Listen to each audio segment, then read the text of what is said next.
Hello and welcome to New Junction. So a couple of weeks ago I was mingling around the Milton Keynes Model Railway show and I picked myself up a box of Seafoam.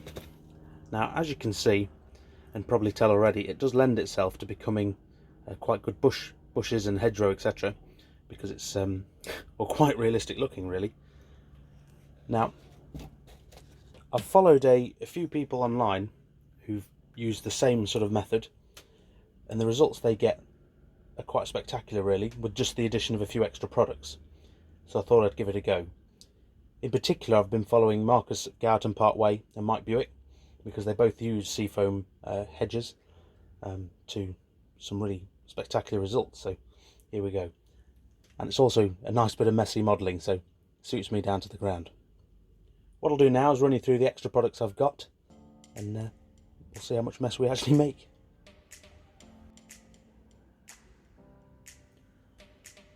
So I've been digging through my Scenics boxes, and I've dug out various products which I think will come in very handy.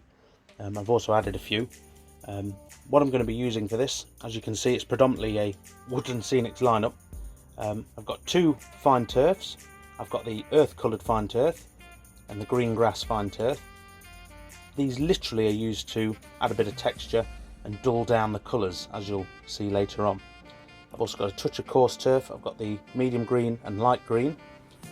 These can be used for groundwork to go underneath them. And then of course olive green bushes, which will just break up the scene and stop it looking fairly sort of samey. Products I've added, I've gone for the Gauge Master leaves. I've got two colours. I've got the medium green, as you can see here, which is far more sort of natural colours if you're going for a greeny look. It's not so garish at all, but then hard to see because it does blend in so well with the other earthy colours. I've also got myself the very light green leaves, which can be a tad garish. However, I like them because they're very well defined on a sort of darker green looking bush, as it were. The only other thing I'll need for this is literally the other half's hairspray. Other brands are available. Now, she doesn't know I've got this. I've had this in the loft for probably nearly 2 years, and she's never noticed, so I'll see how long I can get away with that one. So, on to the fun bit. So as you can see, my line side already has a fair amount of bushes. These are the Woodland Scenics bushes. They're just sort of clumps of foliage, as it were. Nothing like the bushes we're about to add. As you may have seen on my heritage video, when I started to dirty up the shed lines, I've already added some, as you can see here, and they do add a certain different something to the sort of generic sort of Woodland Scenics bush we have here, and I think they look rather good. So what I'm going to do now is try and recreate a few more and fill in some of the gaps. I was thinking this area in particular needs a rather good filling, as it were, so that's what I'll aim to make the bushes for in this video. Now, the process itself is very simple. I'm literally going to cover my little table up with a bit of kitchen towel just to collect any rogue bits. I'm also going to prepare the various turfs by just putting them in their lids.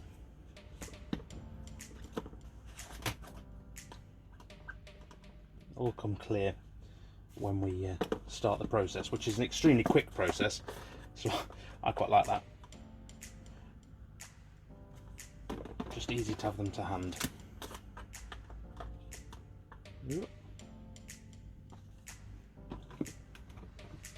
Those. And I'll make sure the leaf pack is open.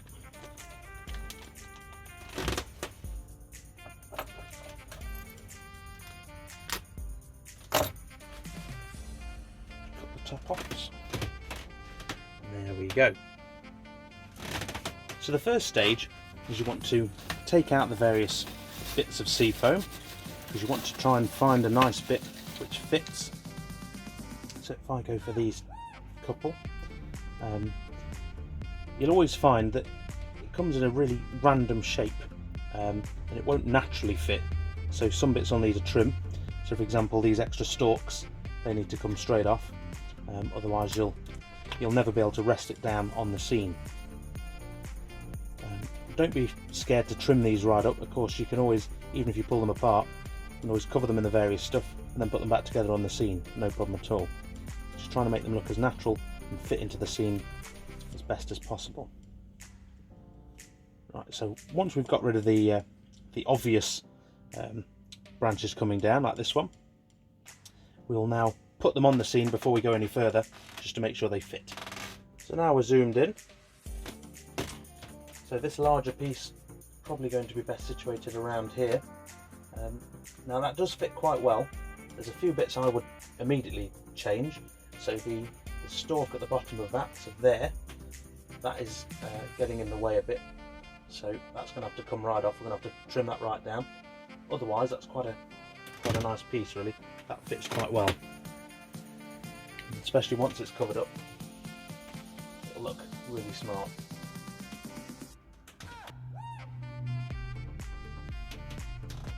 Now we're back on the table. This was the offending article, so all I'm going to do is literally cut it out, trying to leave as much of the other foam in as possible, because that worked quite well. There we go. Of course, don't forget you can use all these at a later date. I'll tell you how later. So there we go. Now that bush is pretty much ready. You could literally put that on your layout and it would look fine. But hopefully these next steps will help us improve them somewhat.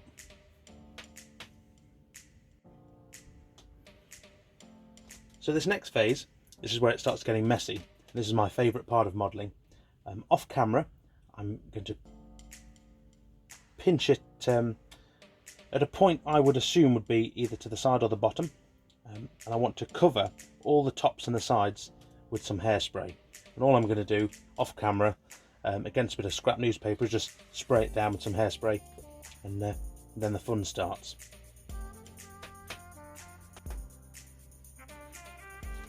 So that's now been sprayed. You can probably see my fingers are shiny now. And the first step, with your non-glued hand, is take a pinch of the fine turf and literally sprinkle it over the top, and that starts to layer it up. The next one, you get a tiny bit of the green turf. In my case, I'm trying to green this up. Don't forget to do the tops and the sides evenly. Tap off any excess. It doesn't need to be covered, just enough.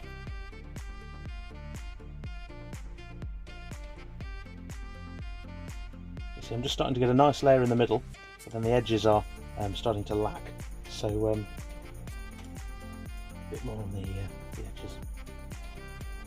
Now, still holding on to the same area, I'm going to take this off camera now, respray it, and then we'll get on to the next stage.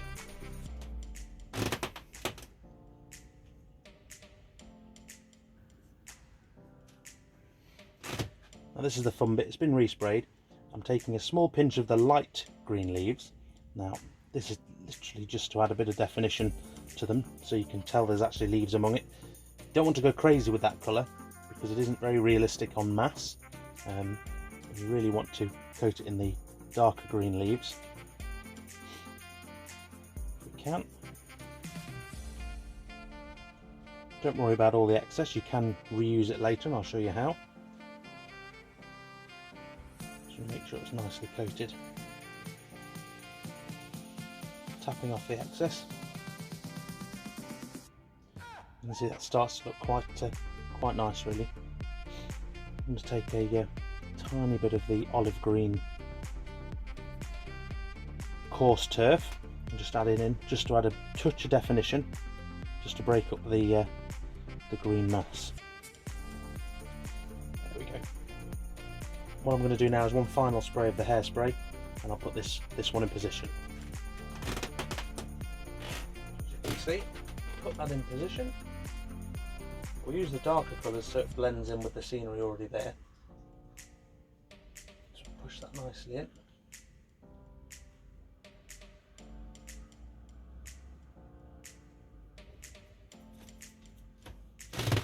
One top tip as well, as I look at the camera, that blends in quite nicely. so from a distance it actually looks like it's part of the same scenery. If it wasn't, if it was too bright for example, you could literally take some of the fine turf and just sprinkle a touch over the top. So I'll do just for an example. All that does, just blend it down again and mix it in with your current scenery. So what I'm going to do now is do the rest and hopefully fill out this entire gap, and then we'll take a closer look when it's all in situ.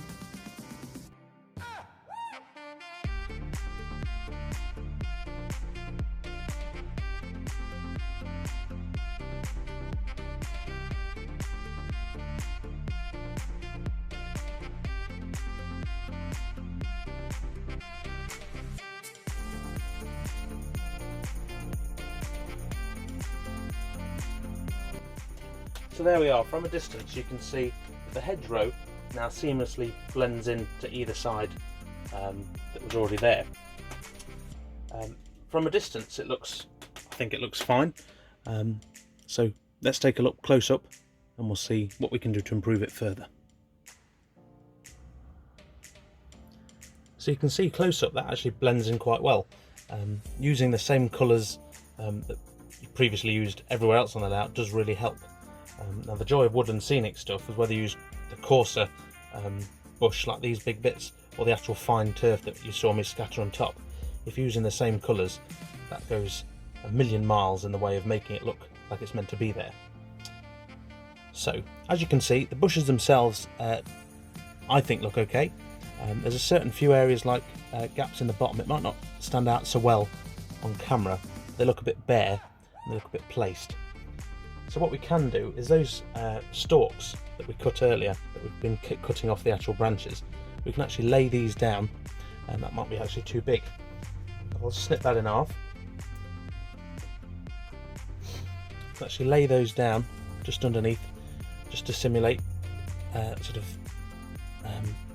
branches that have just been lost in there. Rogue bits of leaf, things like that, all dotted around. And then this is where the Woodland Scenic's larger bush comes in. You can just add just a few bits in.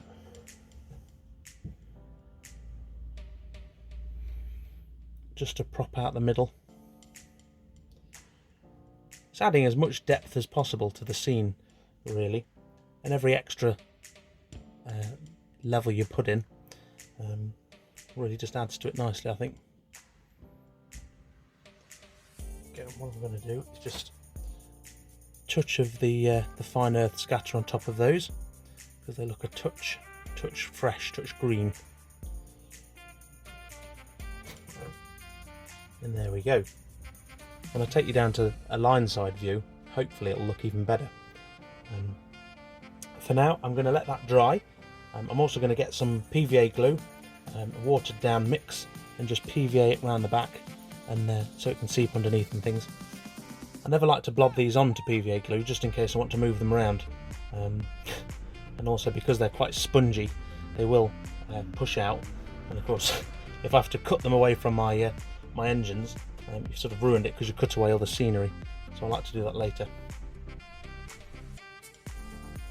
Just wanted to quickly show you as an example. The first one I ever did, I used 2 lighter fine turf, and then the leaves themselves, which I used, were only the very light ones. So as you can see, the bush doesn't really blend in at all. Although it still looks acceptable, you can make it better. So then we compare that to the ones we've just done over there, and as you can see, they blend in very nicely, and you almost don't look at them because they blend in so well, and that's exactly what you're after. So I'm now going to let these dry, and then we'll see how they look when they're done with the trains running past. Next, of course, I'm going to show you what to do with all that mess we've just created. You don't want to bin it, because it is useful further on in your modelling. So as you can see, after making a few bushes, there's quite a bit of mess involved. That's why it's important to do the gluing away from this sort of station, is because you can now sort this out into various groups and try and reclaim it. So all the original pots, these can go back in their normal tubs, unaffected, no problem at all. These smaller bits of seafoam, which we haven't used yet, if they're too small for the layout, which I'd be surprised if you can't put them somewhere, another option is you can literally blend them and they'll become earth scatter. So a bit of detailing, you blend up all the bits you can't use and just sprinkle it, say, under a tree or under anywhere where you've got something where you might need a bit of physical scatter that's not the norm. The leaves to the side, I'll try and brush those into the various packets. All the stuff in here that's mixed up, I'm now going to keep. I'm going to keep it in an Oxford die-cast pot, and I'm going to use that for general scatter. So that's great for fields, etc., things like that. And I mean, even if you just want to go over any bushes you've already got, I've got a lot of hedgerow which is just made out of the wooden scenics, the bush. So I could go over with a bit of hairspray and just sprinkle this, because it's quite nice general scatter. It'll just add a bit of detail because it's a mix of leaves, etc. So none of it needs to go to waste. But hopefully you've enjoyed this. I have, and I'm going to continue now before I put it away and put some more around the layout, because I think it's very effective. Hopefully you'll agree, and hopefully it was worth it for someone. And like I say, I've enjoyed it. So thank you very much for watching as ever, and I'll see you in the next one. Take care, guys.